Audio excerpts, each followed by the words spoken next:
الرحمن الرحیم الحمد للہ الذی ہدانا لہذا وما كنا لنهتدی لولا ان ہدانا اللہ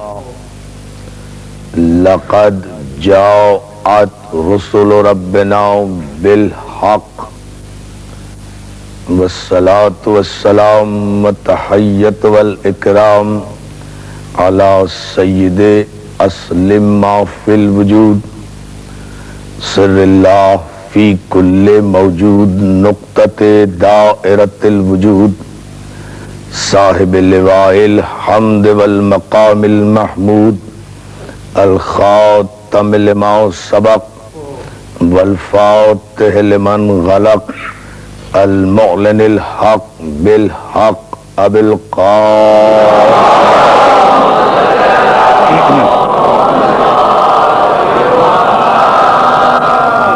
وآلہ الطیبین الطاہرین المعصومین المنتجبین المظلومین الذین اذهب اللہ عنہم الرجس وطہرہم تطہیرا.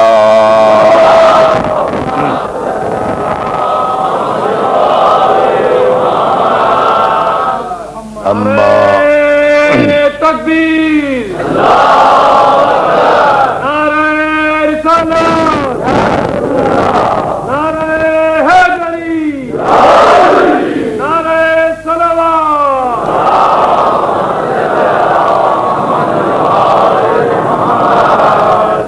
اما بعد فقد قال حق سبحانہ وتعالی فی محکم کتابہ الحکیم بسم اللہ الرحمن الرحیم هو الذی بعث فی الامیین رسولا منہم یتلو علیہم آیاتہ ویزکیہم ویعلمہم الکتاب والحکمہ وإن كانوا من قبل لفی ضلال مبین. صلوات.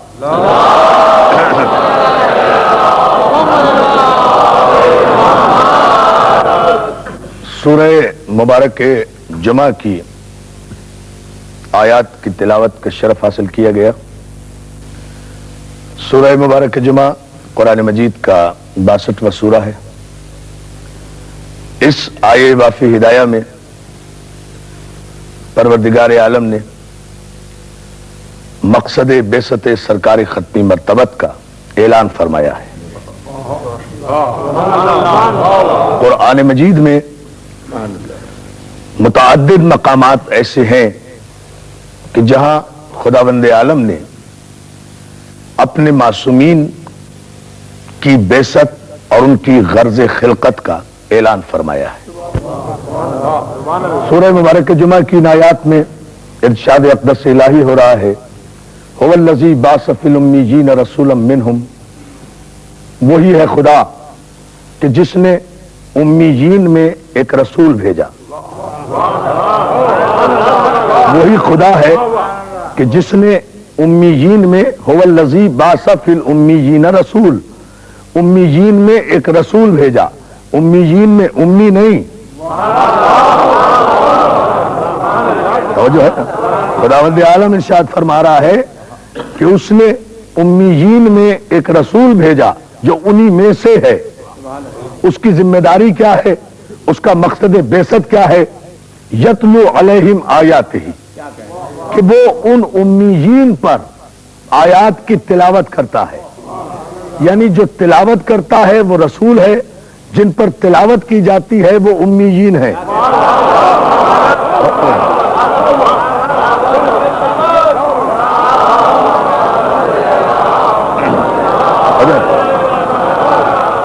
هو الذی بعث فی الامیین رسولا منہم.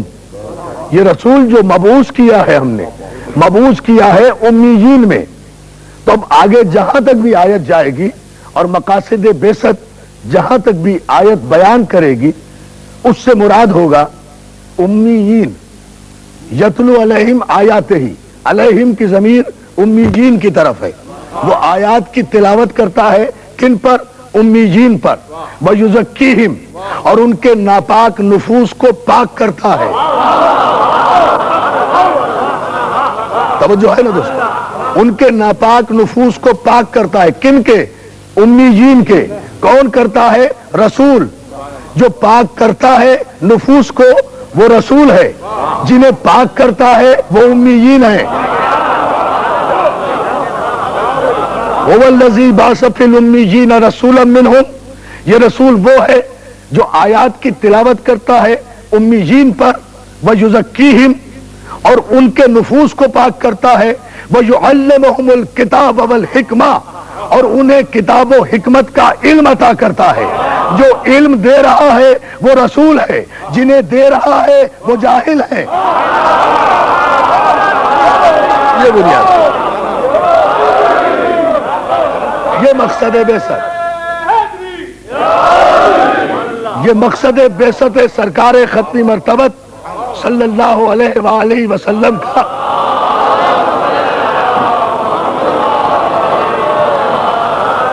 اعلان کیا جا رہا ہے. عزیزان محترم، مسئلہ صرف یہ ہے، اور یہ پوری بشریت کا مسئلہ ہے، پوری انسانیت کا مسئلہ ہے، پوری آدمیت کا مسئلہ ہے. یہ پروردگار عالم کی رحمت ہے کہ اس نے انسان بنانے سے پہلے ہادی بنائے. یہ اس کا عدل بھی ہے، اس کا کرم بھی ہے، اس کی رحمت بھی ہے کہ اس نے انسانوں کو بعد میں پیدا کیا، ہادی کو پہلے پیدا کیا، تاکہ اس کائنات کا پہلا انسان بھی محروم ہدایت نہ رہے.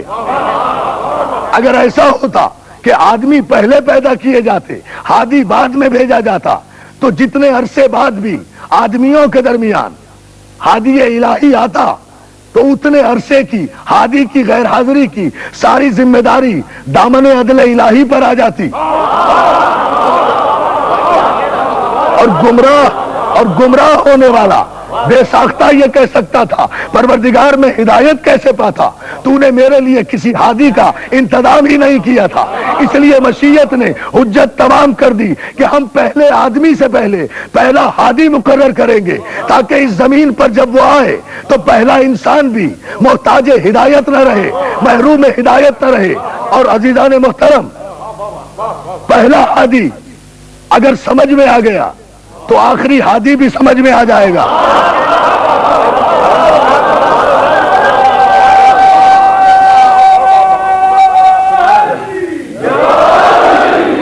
مسئلہ ہے پہلے ہادی کا. پہلا ہادی اگر سمجھ میں آ گیا، وَإِذْ قَالَ رَبُّكَ لِلْمَلَائِكَةِ إِنِّي جَاعِلٌ فِي الْأَرْضِ خَلِيفَةً، اللہ نے کہا فرشتوں سے کہ ہم زمین پر اپنا نائب بنانے والے ہیں، ہم زمین پر اپنا خلیفہ بنانے والے. انی جاعلن، ہم بنانے والے ہیں، انی جاعلن، ہم بنانے والے ہیں زمین پر انسانوں کے لیے. انسان نہیں بنائیں گے اپنے لیے، ہم بنائیں گے انسانوں کے لیے.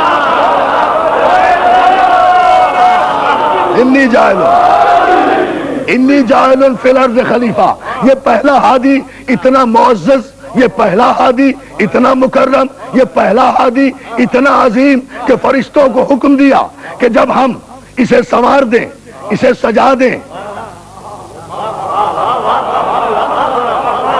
دوسرے مقام پر ارشاد ہوا اس آیت سے ہٹ کر قرآن مجید میں، فَإِذَا سَوَّيْتَهُ وَنَفَخْتُ فِيهِ مِن رُوحِي فَقَعُوا لَهُ سَاجِدِينَ. اور جب میں اسے سجا دوں، اسے سنوار دوں اور اس میں اپنی روح داخل کر دوں تو تم سب کے سب سجدے میں گر جانا. تو عزیزان محترم، سجدہ کسے ہو رہا ہے؟ آدم کو نہیں، مٹی کے پتلے کو نہیں، اس روح کو سجدہ ہو رہا ہے جو جسم آدم میں داخل ہو رہی ہے. اب تدبر قرآن کیا ہے؟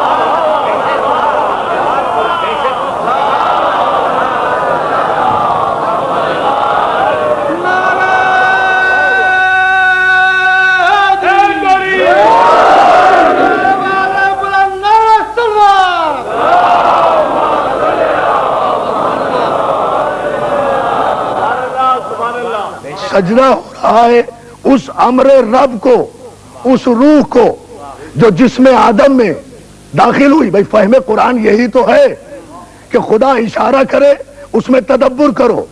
فَإِذَا سَوَّيْتَهُ وَنَفَخْتُ فِيهِ مِن رُوحِي، اور جب میں اسے سنوار دوں اور اس میں اپنی روح داخل کر دوں. روح یہاں استعمال کیا لفظ روح، دوسرے مقام پر قرآن نے روح کے معنی بتائے. میرے حبیب یہ تم سے سوال کرتے ہیں کہ روح کیا ہے؟ ان سے کہہ دو کہ روح میرے اللہ کا امر ہے. ان سے کہو کہ روح کیا ہے؟ ان سے کہو کہ روح میرے اللہ کا امر ہے. میرے اللہ کا امر ہے روح. اب آیت کو پڑھیں تو مقام ہادی اول سمجھ میں آ جائے گا. سجدہ اس مٹی کے پتلے کو نہیں ہوا، سجدہ اس امر کو ہوا جو ہادی کو عطا کیا گیا. یعنی جب پروردگار عالم نے آدم کو صاحب امر بنا دیا تو فرشتوں پر واجب ہو گیا کہ وہ اسے سجدہ تعظیمی ادا کرے.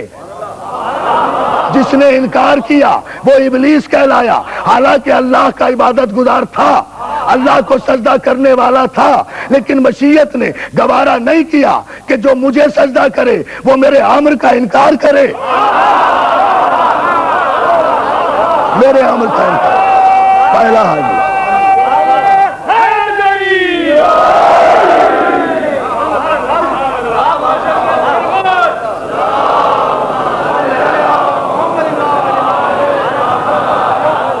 پہلا ہاتھی مقرر ہوا، مسجود ملائک قرار پایا. خدا نے آدم کو صفت کیا عطا کی؟ فرشتوں سے سجدہ کرایا، فرشتوں کا معلم بنایا، فرشتوں سے کہلوایا، اقرار لیا سبحانک لا علم لنا الا ما علمتنا. پروردگار، فرشتوں نے کہا ہمیں تو اتنا ہی علم ہے جتنا تو نے ہمیں عطا کیا ہے. جب فرشتے یہ کہہ چکے کہ ہمیں اتنا ہی علم ہے تو آدم سے خطاب کیا، یا آدم انبئہم باسمائہم. یا آدم، جزاک اللہ. ارشاد ہوا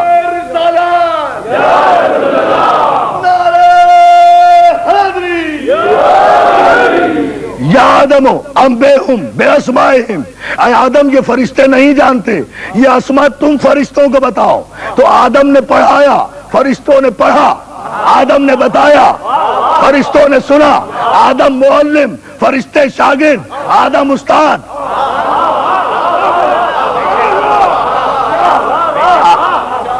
استاد، فرشتے زانوئے ادب طے کرنے والے. یہیں رک کر ملت کو غور کرنا چاہیے کہ یہ آدم ہے جو منزل اول پر معلم ملکوت ہے، معلم فرشتہ ہے، فرشتوں کو تعلیم دے رہے ہیں. ملت کو غور کرنا چاہیے کہ کیا ان تعلیم لینے والے فرشتوں میں جبریل امین شامل نہیں تھے؟ بھئی ان تعلیم لینے والے فرشتوں میں جنہیں آدم نے پڑھایا، فرشتوں میں جبریل بھی شامل تھے. تو جبریل بھی آدم کے شاگرد. تو جو آدم کی شاگردی کا شرف حاصل کر سکے اس فرشتے پر واجب ہے کہ وہ خاتم کی غلامی کرے.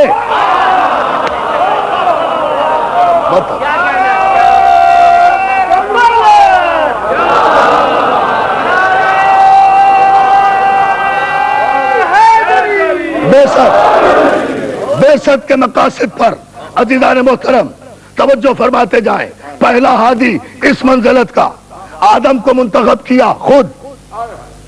ان اللہ اصطفیٰ آدم ونوحا وآل ابراہیم وآل عمران علی العالمین. سورہ مبارک آل عمران میں ارشاد ہوا اصطفائیت کا. ہم نے آدم کو مصطفیٰ کیا اور آدم کے بعد نوح کو مصطفیٰ کیا. بڑی توجہ عزیزان محترم. آدم کو مصطفیٰ کیا، نوح کو مصطفیٰ کیا. ابتدائے آیت میں ان دونوں انبیاء کا انتخاب انفرادی ہے. آدم کا انتخاب ہوا، نوح مصطفیٰ ہوئے. مگر جب آیت آگے بڑھی تو اعلان ہوا کہ اب ہم نے ابراہیم ہی کو نہیں آل ابراہیم کو مصطفیٰ کیا.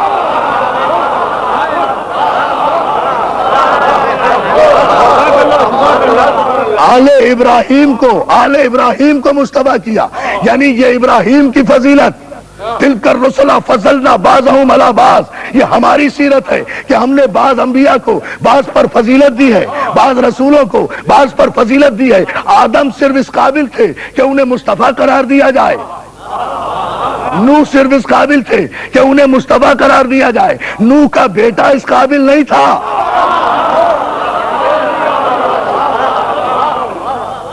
آدم کی ساری اولاد اس قابل نہیں تھی، لیکن جب ابراہیم کا تذکرہ کیا تو تنہا ابراہیم نہیں، ہم نے آل ابراہیم کو منتخب کیا۔ حضرت محترم، جب ابراہیم کا تذکرہ آیا تو ارشاد ہوا ہم نے صرف ابراہیم کو نہیں، آل ابراہیم کو مصطفیٰ کیا۔ اور چونکہ یہ دلیل ہے قرآن مجید سے کہ خدا نے آل ابراہیم کو مصطفیٰ کیا، پوری آل کو مصطفیٰ کیا، اس کی نشانی کیا ہے؟ جسے خدا مصطفیٰ کر لے، جس نبی کو اور اس کی آل کو، اس پر درود بھی واجب، سلام بھی واجب۔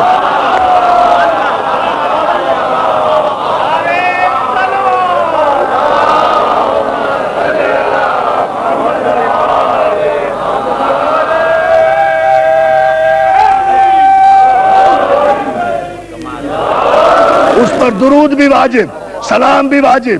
اسی لیے ملت مسلمہ کا متفقہ درود ہے درود ابراہیمی، جو حوالے کے ساتھ جاتا ہے اللہم صلی علی محمد وعلی آل محمد کما صلیت علی ابراہیم وعلی ابراہیم آل ابراہیم آل ابراہیم۔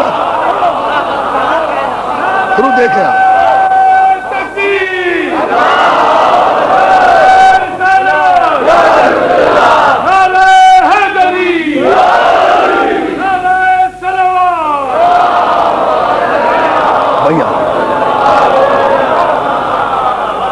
پروردگار درود و سلام بھیج، ساری ملت مسلمہ یہی دعا کرتی ہے بارگاہ عزدی میں، مالک درود بھیج، مالک سلامتی بھیج، مالک رحمتیں بھیج، رحمتیں بھیج محمد و آل محمد پر، بالکل ایسی ہی رحمتیں جیسی تو نے ابراہیم پر اور آل ابراہیم پر بھیجی۔ تو ملت مسلمہ نے تسلیم کیا، سارے مسلمانوں کا یہ ایمان ہوا کہ ابراہیم بھی واجب الدرود، ابراہیم کی اولاد بھی لائق درود۔ تو عزیزان محترم، یہ ابراہیم کی آل کو مصطفیٰ کیوں کیا؟ اگر یہ آل مصطفیٰ نہ ہوتی تو پھر کون مصطفیٰ ہوتا؟ اس لیے کہ ابراہیم کی آل ہی میں تو محمد مصطفیٰ بھی آ رہا تھا، اسی نسل میں آ رہا تھا جو مرکز درود ہے۔ بے شک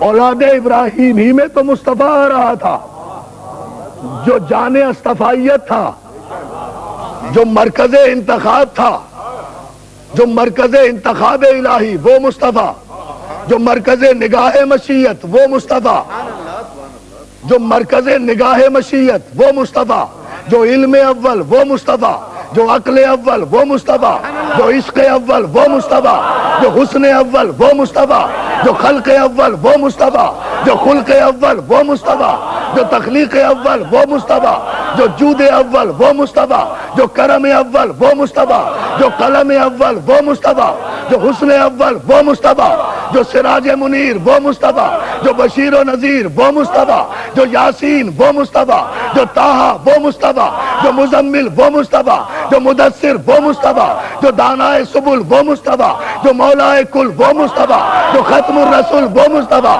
جو ختم الرسول وہ مصطفیٰ، جو گنتی کا پہلا عدد وہ مصطفیٰ، جو ما ینطق عن الہویٰ کا شہسوار وہ مصطفیٰ، جو بشیر و نذیر کا شاہکار وہ مصطفیٰ، جو 1,24,000 پیغمبروں کو نماز شب معراج پر پڑھائے وہ مصطفیٰ، وہ مصطفیٰ، وہ مصطفیٰ، وہ مصطفیٰ۔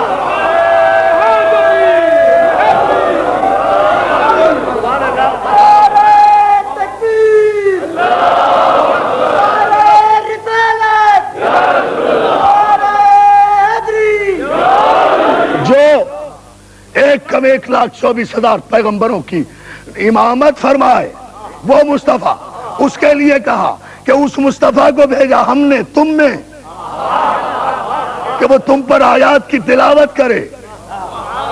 وہ مصطفیٰ تمہارا محتاج نہیں ہے کہ تم اس کا کلمہ پڑھو تو وہ مصطفیٰ ہے، اس کا کلمہ تو روز الست 1.25 لاکھ معصومین پڑھ چکے۔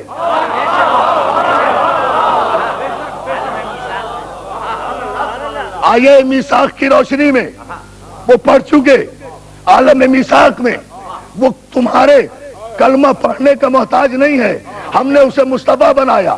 تم خدا کا شکر کرو کہ تمہیں مصطفیٰ کی قیادت نصیب ہوئی۔ عزیزان محترم، جو اللہ کے یہاں سے مصطفیٰ ہو کر آتے ہیں، مرتضیٰ ہو کر آتے ہیں، مجتبیٰ ہو کر آتے ہیں، وہ ہمیشہ آ کر یہی کہتے ہیں، یہی وجہ ہے کہ اس مصطفیٰ کے نقش تربیت اس مصطفیٰ کی تربیت کے نقش اول علی ابن ابی طالب نے منبر کوفہ پر بیٹھ کر تخت اقتدار ظاہری سنبھال کر جو پہلا خطبہ دیا تو میرے مولا نے یہی کہا، لوگوں خدا کا شکر کرو، خدا کا شکر کرو کہ تمہیں میری قیادت نصیب ہوئی۔ تم خدا کا شکر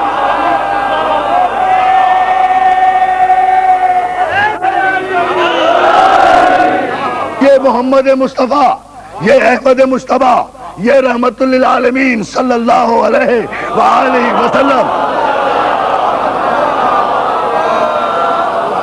یہ آمنہ کا چاند، یہ دعا ابراہیم، یہ شجر طیبہ کا ثمر، یہ نسل اسماعیل، یہ اسلاب طاہرہ سے ارحام مطہرہ کی طرف منتقل ہوتا ہوا صلب ہاشم میں آیا، صلب ہاشم سے صلب عبد المطلب میں آیا، صلب عبد المطلب سے صلب عبداللہ میں آیا، صلب عبداللہ سے بطن آمنہ میں آیا، بطن آمنہ سے آغوش آمنہ میں چمکا، آغوش آمنہ سے پھر آغوش عبد المطلب میں گیا، آغوش عبد المطلب سے پھر آغوش ابو طالب میں آیا۔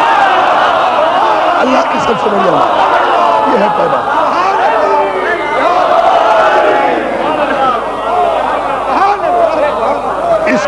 اس کا بچپن پاکیزہ، توجہ، اس کا بچپن پاکیزہ، اس کا لڑکپن طاہر، اس کی جوانی بیداغ، یہ ہدایت کا چراغ، یہ معرفت الہی کا سراغ، یہ ایک ایسا باغ، یہ ایک ایسا باغ، یہ ایک ایسا باغ کہ جس کا ہر پھول جس رخ سے دیکھا محمد نظر آیا۔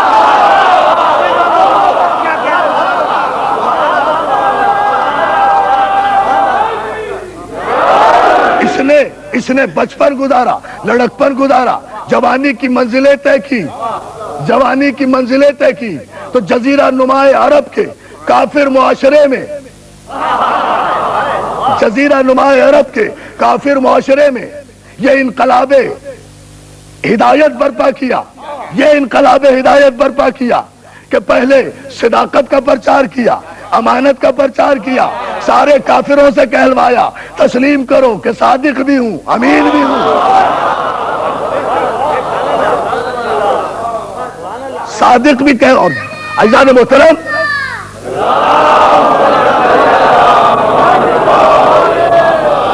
میرے معزز سننے والے اس امر پر خصوصی غور کریں کہ اس نبی معظم کا شرف یہ ہے کہ اس نے اعلان رسالت سے پہلے کوئی معجزہ دکھائے بغیر، کوئی آیت سنائے بغیر کافروں سے کہلوایا کہ عبداللہ کے بیٹے تو صادق بھی ہے، تو امین بھی ہے۔ نہ زبان پر قرآن ہے، نہ معجزے کا اظہار ہے، نہ ہاتھ میں تلوار ہے، نہ جلوں میں لشکر ہے، نہ زیر قدم تخت ظاہری ہے، اس لیے کہ تخت و تاج شاہی کے ذریعے سے اپنے آپ کو عوام سے ذل الہی کہلوانا اور بات ہے۔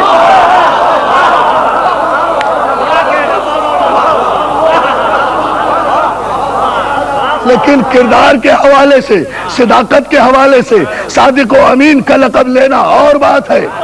عزیزان محترم، ملت کو غور کرنا چاہیے اس کے بعثت کے مقاصد پر۔ آیا تھا کس لیے؟ آیات کی تلاوت کرنے آیا تھا، کس لیے تشریف کس لیے لائے تھے؟ آیات کی تلاوت کرنے، نفوس کو پاک کرنے، کتاب و حکمت کا علم دینے، کتاب و حکمت کا علم دینے۔ یہاں بات روک کر ایک جملہ عرض کروں، پورے قرآن مجید میں جہاں جہاں بھی مقاصد بعثت سرکار رسالت مآب صلی اللہ علیہ وآلہ وسلم کا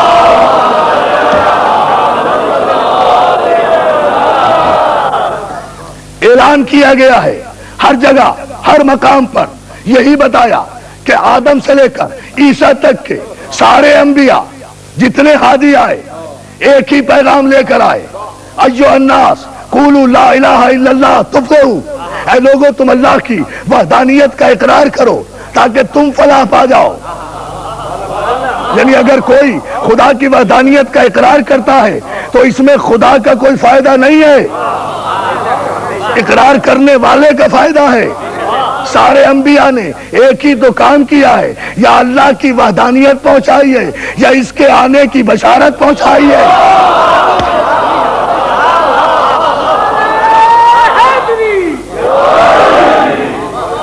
دوستو اس امر پر بھی توجہ کرتے چلیں کہ سارے عالم ہدایت میں تنہا ہے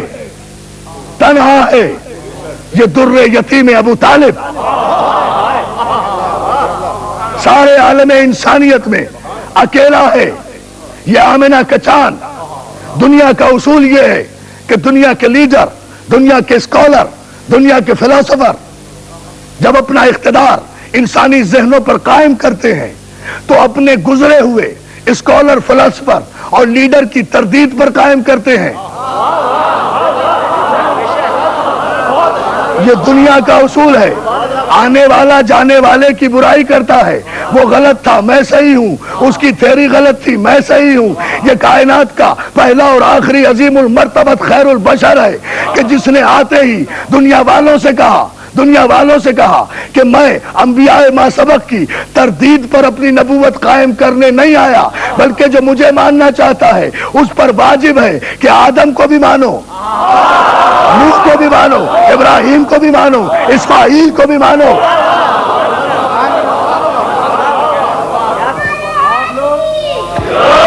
انسانیت کو جو سکون ملے گا، انسانیت کو جو قرار ملے گا، انسانیت کو جو سربلندی ملے گی، وہ اس ہیومن چارٹر میں ملے گی جو اللہ کے آخری رسول نے دعوت ذوالعشیر میں بھی دیا، فتح غدیر میں بھی دیا۔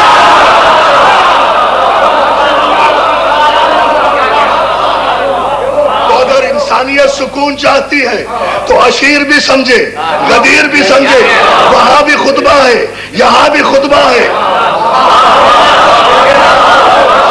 وہ کچھ یوں بھی ہے کہ یہ اللہ کا واحد رسول ہے جو بنی اسرائیل کی بکھری ہوئی بھیڑوں کو جمع کرنے نہیں آیا، جو اپنے قبیلے کا نبی بن کے نہیں آیا، جو مکے والوں کا رسول بن کے نہیں آیا، جو عرب و عجم کا رسول بن کے نہیں آیا۔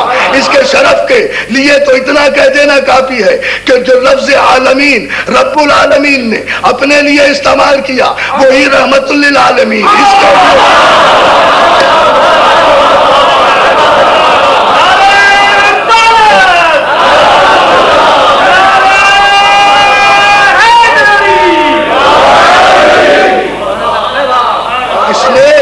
اللہ کی توحید کا اقرار لیا، کس بنیاد پر؟ تلوار سے نہیں، آیات سے نہیں، معجزوں سے نہیں، جنگ سے نہیں، جدال سے نہیں، حملہ کر کے نہیں، خون بہا کر نہیں، گردن اڑا کر نہیں، قتل و غارت گری کر کے نہیں، سچ کی بنیاد پہ کائنات کی سب سے بڑی سچائی توحید کا اقرار لیا، سچ کی بنیاد پر۔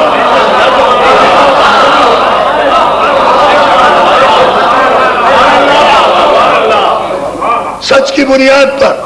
اس لیے کہ جب اس نبی معظم کو یہ حکم ہو گیا وانذر عشیرتک الاقربین، سب سے پہلے اپنے قرابت داروں کو دعوت ایمان دو، تو یہ بھی طے ہو گئی بات کہ پہلی دعوت ایمان خاندان والوں میں ہوئی ہے۔ اب جو بھی اقرار کرے گا خاندان والا ہوگا۔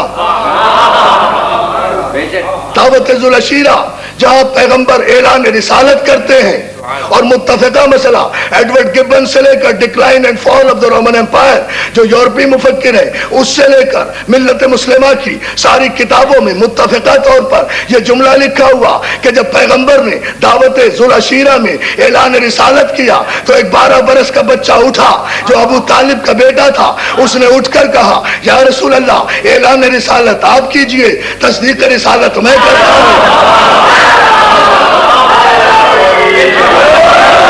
اعلان رسالت آپ کیجئے، تصدیق رسالت میں کرتا ہوں، ہجرت آپ کیجئے، بستر پہ میں سوؤں گا، اعلان جنگ آپ کیجئے، فتح جنگ میں کروں گا، قرآن آپ سنائیے، معنی میں بتاؤں گا، تنزیل آپ بتائیے، تعویل میں کروں گا۔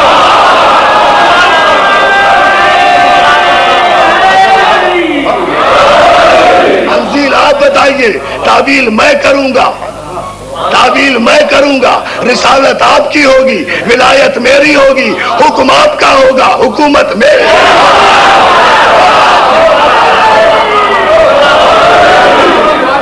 یہ آغاز اسلام ہے۔ عزیزان محترم توجہ فرمائیں، اس نتیجے پر یہ ہے ہدایت کا سلسلہ۔ فاران کی چوٹیوں پر کھڑے ہو کر، کوہ ابو قبیس کی بلندی پر کھڑے ہو کر اس صاحب معراج نے صنادید قریش کو جمع کر کے، بغیر کسی تلوار کے، بغیر کسی لشکر کے، سب کو خطاب کر کے کہا، میرا بچپن تم نے دیکھا، میرا لڑکپن تم نے دیکھا، میری جوانی تم نے دیکھی، تم میرے متعلق کیا رائے قائم کرتے ہو؟ سارے صنادید قریش نے متفقہ طور پر کہا، عبداللہ کے بیٹے آپ صادق بھی ہیں، آپ امین بھی ہیں۔ کہا مجھے سچا کیوں مانتے ہو؟ کہا اس لیے کہ آپ کی زندگی کا ہر لمحہ آئینے کی طرح ہمارے سامنے ہے، ہم نے آپ کو ہمیشہ سچ بولتے دیکھا۔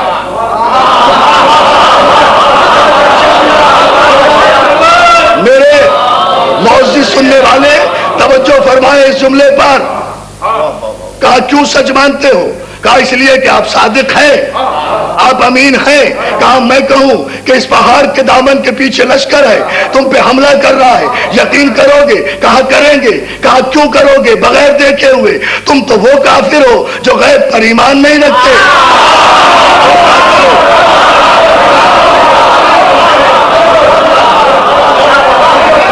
سارے کافروں نے کہا، سارے کافروں نے کہا، سارے کافروں نے کہا حضور دیکھنے کی ضرورت کیا ہے؟ لشکر کو دیکھنے کی ضرورت کیا ہے؟ جب آپ کہہ رہے ہیں کہ لشکر ہے تو پھر ہے۔ اور عزیزان محترم اس بہت بڑے ذریعے سے ایک عالمی پیغام پہنچانا چاہتا ہوں۔ عالم اسلام فخر کرے کہ کس کا امتی ہے۔ کائنات میں کسی انسان نے اپنے کردار پر اتنے اعتماد کا اظہار نہیں کیا جو محمد مصطفیٰ احمد مصطفیٰ صلی اللہ علیہ وسلم۔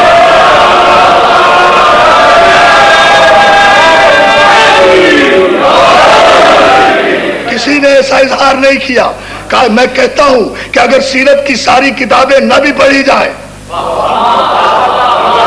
تو میرے رسول کا صرف ایک جملہ اس کے مکمل رسول ہونے کی سب سے بڑی دلیل ہے۔ کافروں سے خطاب کر کے کہتے اچھا اگر میرے کہنے پر مان لیا کہ پہاڑ کے پیچھے لشکر ہے اور اس کے بعد تم پہاڑ کے دامن کے پیچھے گئے اور وہاں تمہیں لشکر نظر نہ آیا،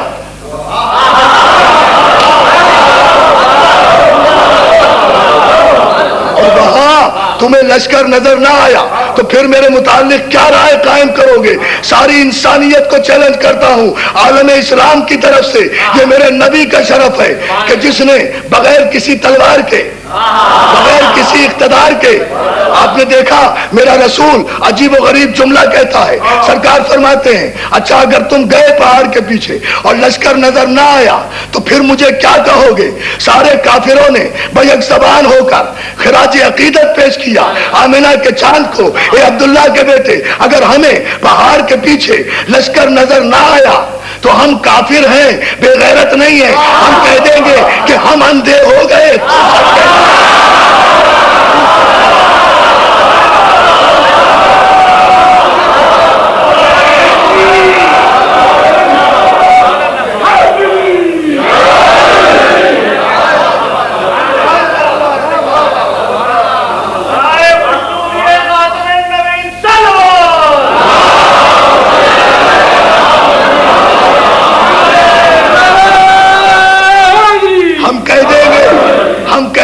کہ ہم نابینا ہو گئے، تو سچ کہتا ہے۔ اب آپ سمجھے کس طرح سے ابھی اعلان کاہے کا کرنا ہے؟ توحید کا پیش کیا کر رہے ہیں؟ توحید منوانے کے لیے کردار، قرآن نہیں پیش کر رہے، آیتیں نہیں پیش کر رہے، معجزہ نہیں دکھا رہے، توحید کو کردار کے ذریعے منوا رہے ہیں.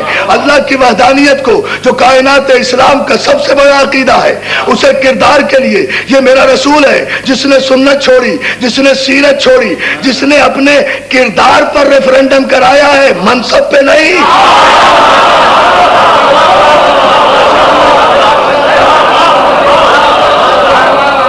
کردار پر ریفرنڈم کرایا ہے, منصب پر نہیں, منصب پر نہیں, کردار پر ریفرنڈم کرایا ہے.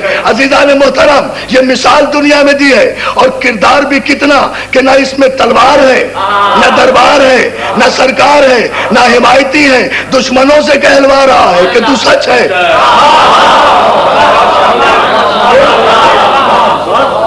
اور جب کافروں نے کہا کہ آپ سچ ہی سچ ہیں اور سچ کے سوا کچھ نہیں ہے, تو اللہ کا رسول یہیں سے توحید کا پیغام دیتا ہے.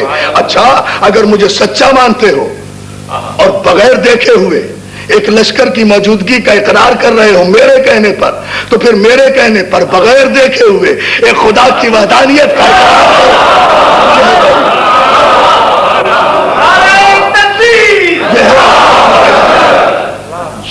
یہ ہے منزل اقرار توحید, یہ ہے مقصد بعثت. آیات کی تلاوت کرنا, نفوس کو پاک کرنا, آیات کی تلاوت کا حق معصوم کو, نفوس کو پاک کرنے کا حق معصوم کو, کتاب و حکمت کا علم دینا معصوم کی ذمہ داری. اور عزیزان محترم, سارے مسلمانوں کا ایمان ہمارے رسول آخری, ہمارے پیغمبر آخری, آپ کے بعد کوئی نبی نہیں آئے گا. ہم سب کا ایمان, ہم سب کا ایمان, لیکن باب ہدایت بند نہیں ہوا. آیات کی تلاوت بھی جاری رہنا ہے, تزکیہ نفوس بھی جاری رہنا ہے, کتاب و حکمت کی تعلیم بھی جاری رہنا ہے. تو آیات کی تلاوت وہ کرے جسے پیغمبر کہیں انا مدینۃ العلم وعلی بابا.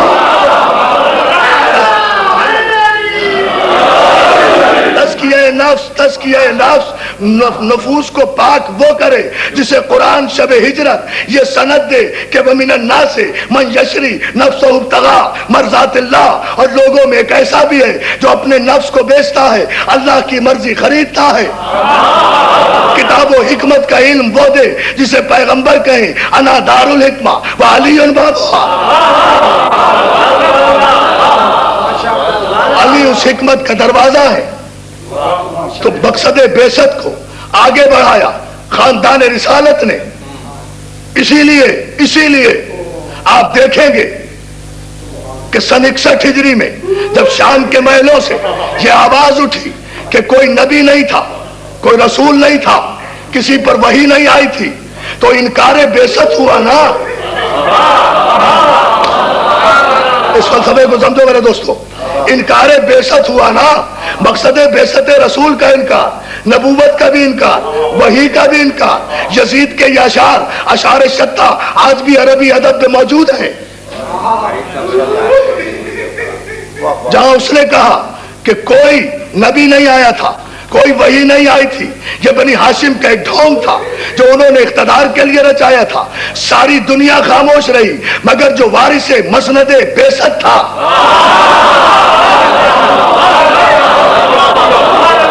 جو وارث مسند بعثت تھا, وہ تڑپا اور یہ کہہ کر نانا کے روزے پر آیا, نانا یزید کو کس نے سمجھا دیا ہے کہ رسالت کا کوئی وارث نہیں ہوتا. نانا تیرا مقصد بھی باقی رہے گا, تیری بعثت بھی باقی رہے گی, تیری نبوت بھی باقی رہے گی, تیرا قرآن بھی بچے گا, تیرا کعبہ بھی بچے گا, تیری شریعت بھی بچے گی, تیرا نظام بھی بچے گا, تیرے اللہ کی توحید بھی بچے گی, اس کی کبریائی بھی بچے گی. میں بچوں نہ بچوں,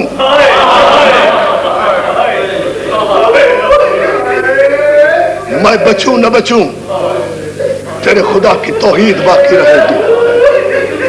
یزید نمائندہ ہے اس شر کی قوتوں کا جو آدم سے لے کر خاتم تک کے مقابلے میں آتے رہے. حسین نمائندہ ہے اس خیر کی قوتوں کا جو آدم سے لے کر خاتم النبیین تک آتے رہے.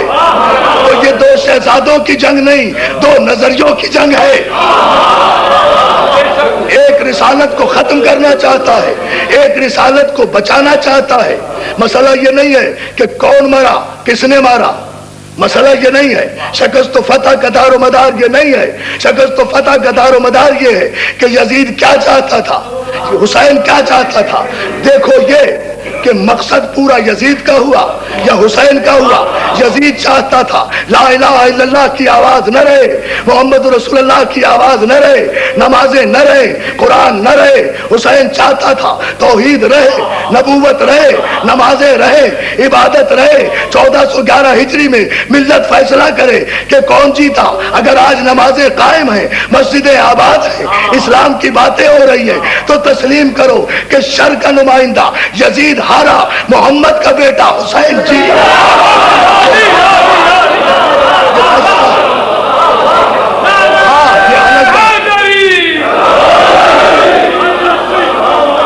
یہ الگ بات ہے, یہ الگ بات ہے, یہ الگ بات ہے کہ حسین کو قائد شریعت کی بڑی قیمت ادا کرنا پڑی. بڑی قیمت ادا کی حسین نے. ان کے علامہ اقبال نے کہا ان کے زیر تیغ گوید لا الہ, ان کے زیر تیغ گوید لا الہ, ان کے از خونش بروید لا الہ. وہ حسین کے جس نے تلوار کے نیچے بھی لا الہ الا اللہ کہا, وہ حسین کے جس کے خون سے بھی کلمہ توحید پھوٹا. مصور پاکستان کہتے ہیں جس کے خون کے ہر قطرے سے لا الہ الا اللہ پھوٹ رہا تھا. ان کے لرزت السجود او زمین, ان کے بخشت بے یقینہ را یقین. وہ حسین کہ جس نے بے یقینوں کو یقین بخشا, جس کے سجدے سے زمین میں زلزلے آ گئے. شریعت کی باتیں کرنے والوں, شریعت محلات میں بیٹھ کے نہیں آتی. شریعت مصطفیٰ کو قائم کرنے کے لیے زمین کربلا کا تپتا ہوا صحرا ہوتا ہے, عباس کے بازو کے قلم ہوتے ہیں, اکبر کے سینے کی روشنائی ہوتی ہے, زینب کی چادر کا برق ہوتا ہے. پھر حسین لکھتا ہے اشہد ان لا الہ الا اللہ. بڑی قیمت کی جزاک اللہ. 28 رجب کو مدینہ چھوڑا, 28 رجب سن 60 ہجری کو مدینہ چھوڑا. 3 شعبان کو مکے پہنچے, مکے میں قیام کیا. تاریخ اسلام کا پہلا حاجی جو حج سے 1 دن پہلے صرف کعبے کی حرمت بچانے کے لیے حج کو عمرے سے تبدیل کر کے چلا گیا, یہ کہہ کر میرے اللہ کے گھر تیری عزت سلامت رہے, میں جا رہا ہوں.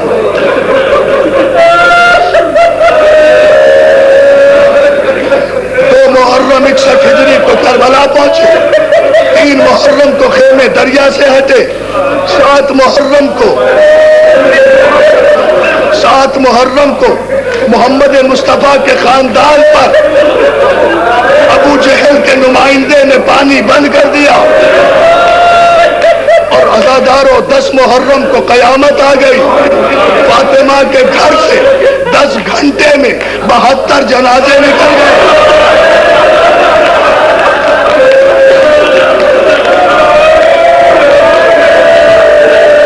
تمام رات عبادت میں گزری. صبح عاشور قربانیوں کا دن, کبھی زہیر کا لاشا لائے, کبھی بریر کا لاشا لائے, کبھی سعید کا لاشا لائے, کبھی حر کا لاشا لائے, کبھی بچپن کے ساتھی حبیب کا لاشا لائے. پھر عائزہ کی باری آئی, شریعت بچ رہی ہے, وارث قربانیاں دے رہا ہے, سب کے لاشیں لا چکے. اب عائزہ کی باری آئی, کبھی قاسم کی لاش کے ٹکڑوں کو ابا کے دامن میں ڈالا, سینے سے لگایا, کبھی جوان سینے سے مرچی کا پھل کھینچا, کبھی عباس کے کٹے ہوئے بازوؤں کو ہاتھوں میں سمیٹا. اور مقصد بعثت پر مہر تصدیق اس وقت ثبت ہو گئی جب حسین نے ننھی سی قبر کھود کے اصغر پکار کے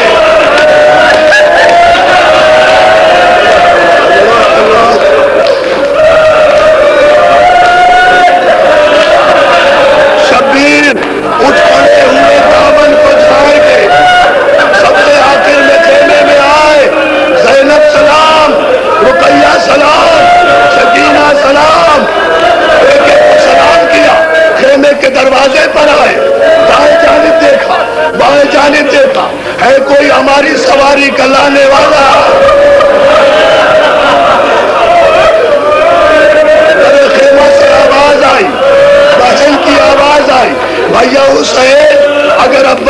نہیں ہے. زینب کو اجازت دے میں تیری رکاب کھاؤں, میں تجھے سوار کراؤں. حسین سوار ہوئے, جنگ کی. مجھے نہیں پتا کتنے زخم لگے, مجھے نہیں پتا رسول اللہ کے بیٹے کے جسم پر کتنے زخم آئے. سرکار زمانہ فرماتے ہیں میرا سلام اس شہید پر, میرا سلام اس شہید پر کہ جس کا جسم وقت شہادت نہ زین پر تھا نہ زمین پر تھا, تیروں پہ معلق ہو گیا تھا.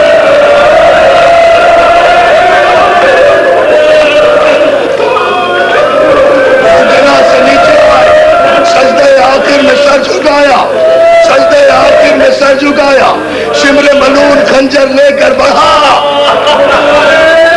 دوستو راوی کہتے ہیں کہ خنجر, راوی کہتے ہیں کہ خنجر کند تھا, 13 ضربوں سے بوسہ گائے رسول کٹی, مگر شمر نے انکار کیا ہے. شمر سے جب شام میں کسی نے پوچھا تیرا خنجر کند کیوں تھا, ارے تیز خنجر کر لیتا, تیز خنجر سے حسین کو ذبح کر لیتا, تو شمر کہتا ہے بندہ میرا خنجر کند نہیں تھا, بہت تیز تھا, مگر کیا کروں جب حسین کے گلے پہ خنجر رکھتا تھا تو کسی بی بی کے ہاتھ کے نیچے آتا اور اس کی آواز آتی تھی, ارے میں نے چیک کیا بیس میں ڈالا.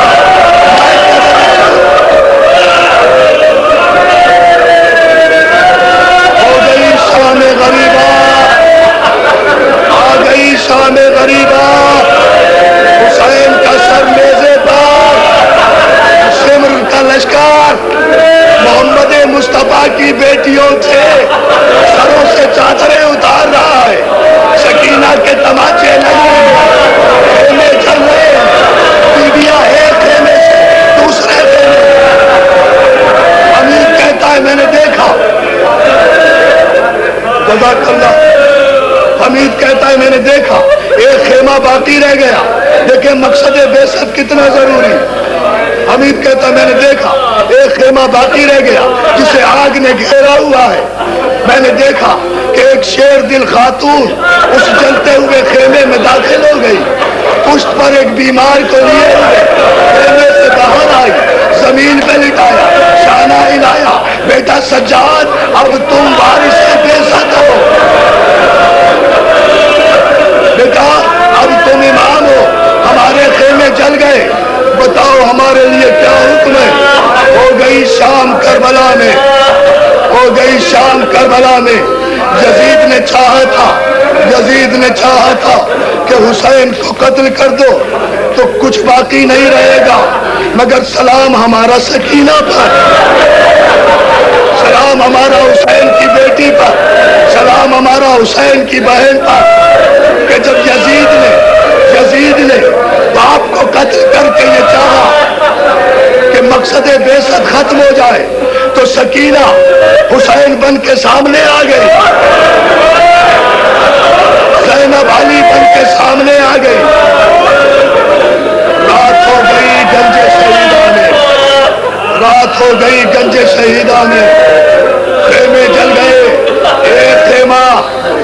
ایک خیمے کی جلی ہوئی تناب بیواؤں کو بٹھایا جناب زینب نے, بچوں کو بٹھایا شہزادی نے, بچوں کو بٹھایا شہزادی نے.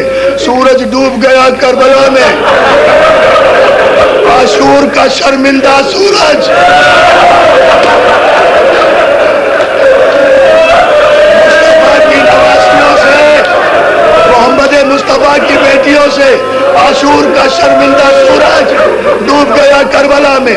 ہو گئی رات شام غریبہ, قیامت کی رات.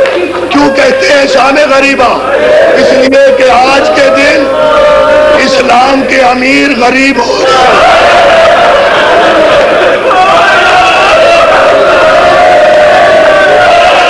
محمد پہ بیٹھنے والے بے چادر خاک پہ بیٹھے ہیں. چند جملے ہم نے مجلس ختم کی. شام غریبہ میں سب سے بڑے 2 ظلم ہوئے, ایک سکینہ کے تماچا, بات ہوئی نا، بات ہوئی، زوجہ حر حاضری لے کر آئی، جناب زینب کو پتا چلا ان کی زوجہ آئی ہے، ان کی زوجہ نے کہا شہزادی حاضری لے کر آئی ہوں، علی کی بیٹی ہے نا، گلے میں باہیں ڈال کر کہتی ہے آ بہن پہلے میں تجھے حر کا پرسا دے گا۔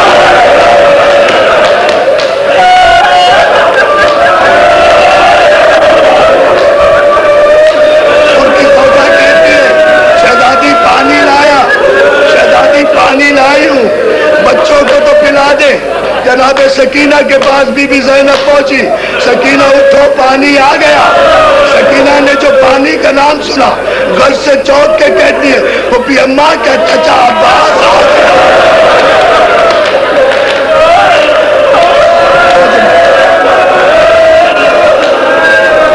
پھوپھی اماں کیا چچا عباس آ گئے؟ بیٹی عباس نہیں آئے، ان کی زوجہ پانی لائی ہے، پانی پی لو۔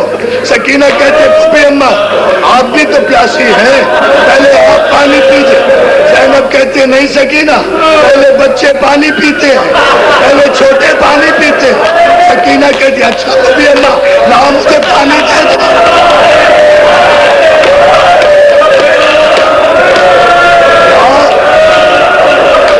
لاؤ مجھے پانی دے دو۔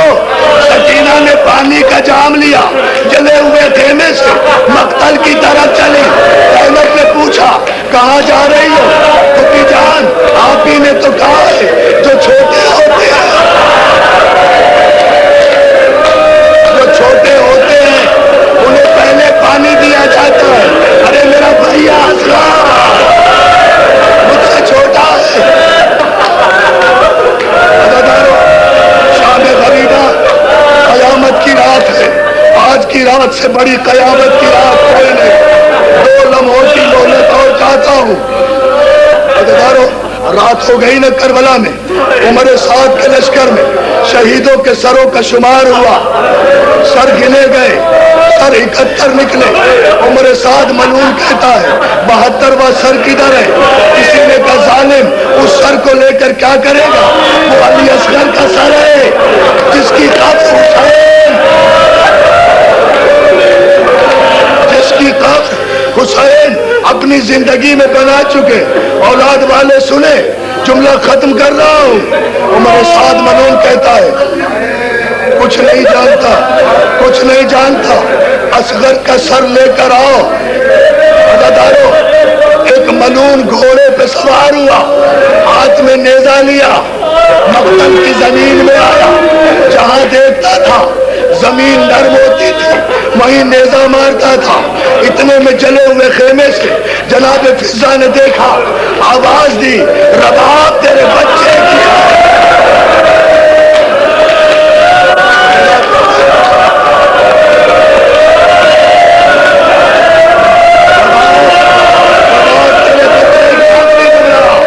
اجڑی ہوئی ماں نے جلے ہوئے خیمے کی کنار میں دیکھا، ظالم نیزہ مار رہا ہے۔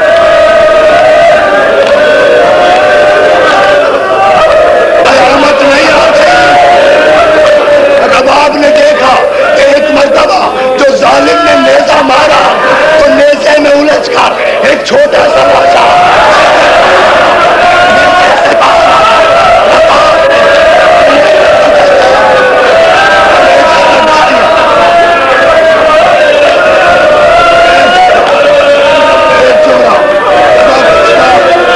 چھوٹا سا لاشا نیزے سے باہر آیا، نیزے کے ذریعے باہر آیا۔ رباب نے کلیجہ پکڑا، رباب نے کافری چھوڑا، رباب نے کلیجہ پکڑا۔ رباب نے دیکھا کہ ظالم گھوڑے سے اترا۔ میری زبان چل جاتی میں یہ جملہ نہ پڑھتا۔ ظالم نیزے، ظالم گھوڑے سے اترا، نیزے کو کھڑا کیا، بندے ہوئے اصغر کو نیزے سے نکالا۔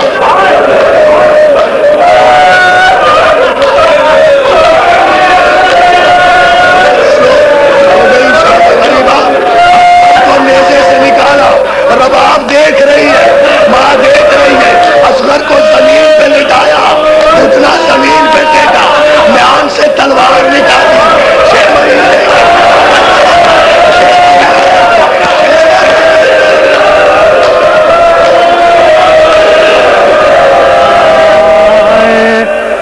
کی